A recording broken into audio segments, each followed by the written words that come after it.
ఈ దాంట్లో మొట్టమొదటి సమావేశంలో గవర్నమెంట్ వచ్చిన సమావేశంలో ఒక ముఖ్యమైన 3 తీర్మానాలు చేయడం జరిగింది. మొదటి తీర్మానం, కాంగ్రెస్ పార్టీకు మన ఘన విజయం సాధించేందుకు కృషి చేసిన ప్రతి తెలంగాణ పౌరుడికి, కాంగ్రెస్ పార్టీకి ఓటేసిన వాళ్ళకు అందరినీ కూడా పర్సనల్గా పిఏసి కాంగ్రెస్ పార్టీ వాళ్లకు ధన్యవాదాలు, కృతజ్ఞతలు చెప్పిన ఒక తీర్మానం చేయడం జరిగింది.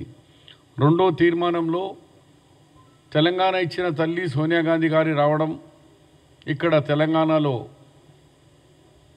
ప్రచారం, ఆమెతో సహా మరి ముఖ్యమైన నాయకుల్లో మల్లికార్జున్ ఖర్గే గారు, శ్రీమతి సోనియా గాంధీ, రాహుల్ గాంధీ, కేసీ వేణుగోపాల్, ప్రియాంక గాంధీ, అలాంటిది కాకుండా మాణిక్రావు ఠాకరేతో సహా 5 ముఖ్యమంత్రులు, deputy chief ministers, other state ఎంపీలు వచ్చిన ప్రతి ఒక్కరికి ఒక లిస్ట్ కూడా మీకు ఇస్తాం.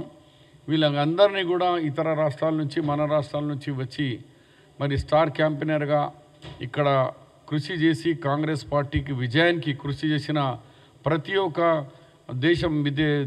మన దేశం నుంచి నలుమూలల నుంచి వచ్చిన కాంగ్రెస్ నాయకులకు మేము ధన్యవాదాలు తెలియజేస్తున్నాం.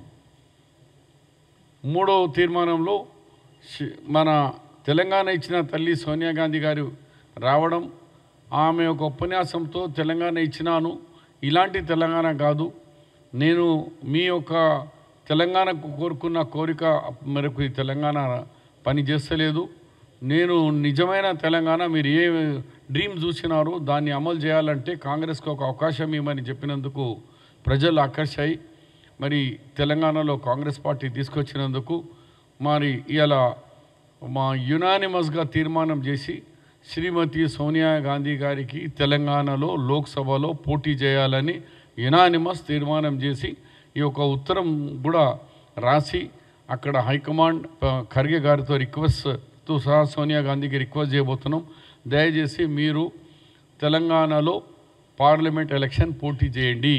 గతంలో కూడా శ్రీమతి ఇందిరాగాంధీ గారు మెదక్ పార్లమెంట్ నుంచి పోటీ చేసినారు.